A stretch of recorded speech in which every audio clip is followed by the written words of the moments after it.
বন্ধুরা, আজকে করছি লাল লাল ঝাল ঝাল মটনের মাখা মাখা ঝোল করছি। মটন নিয়ে নিয়েছি এখানে 500 গ্রাম মতো। নুন, হলুদ, জিরে গুঁড়ো, লঙ্কার গুঁড়ো নিয়ে নিলাম। ম্যারিনেশন করব। টক দই নিয়ে নিয়েছি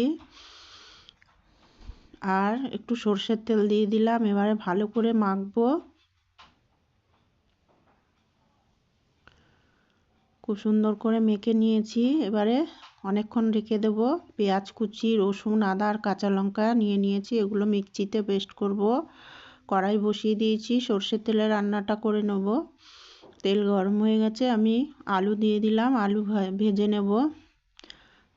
5 পিস মতন আলু দিয়ে দিলাম। নুন হলুদ দিয়ে আলুটাকে একটু লাল লাল করে আমি ভেজে নেব। নতুন আলু দিয়ে মাংসের ঝোল খেতে বেশ ভালো লাগে। মাখা মাখাই করব রান্নাটা একদম। আলু ভাজা হয়ে গেছে, আমি এবারে আলুগুলোকে তুলে নিচ্ছি। এবারে এই তেলে গোটা গরম মশলা ফোড়নে দিয়ে দেবো। জিরে, তেজপাতা, শুকনো লঙ্কা আর গোটা গরম মশলা ভাজা হয়ে গেছে আমার ফোড়ন। এবারে পেঁয়াজটা দিয়ে দিচ্ছি ফোড়নের মধ্যে।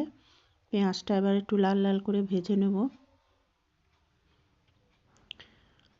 এবারে এর মধ্যে আরেকটু নুন, আর একটু হলুদ, আর একটু লঙ্কার গুঁড়ো, কাশ্মীরি লঙ্কার গুঁড়ো সামান্য করে দিয়ে দেব।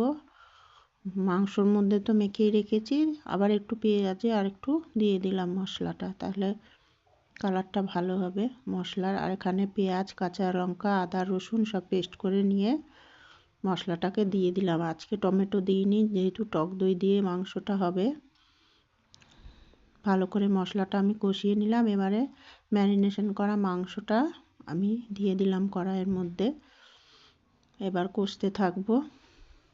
খাসির মাংস তো অনেকক্ষণ ধরেই কষতে হয়। এই যে অনেকটাই কষিয়ে নিয়েছি, আর একটু কষবে।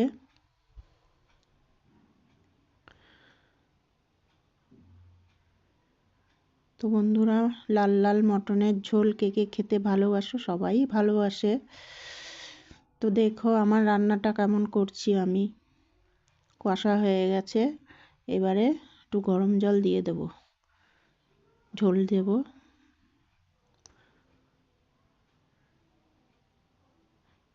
এবারে আমি একটু প্রেসার বসাবো, প্রেসারে কয়েকটা সিটি দিয়ে নেব। সিটি হয়ে গেছে, এবার কড়াইতে ঢেলে নেব। আলুও দিয়ে দিয়েছি মাঝখানে। এবারে আর একটু কড়াইয়ের মধ্যে করে নেব, আর গরম মশলাটা দিয়ে নিচ্ছি। মাংস আমার রেডি।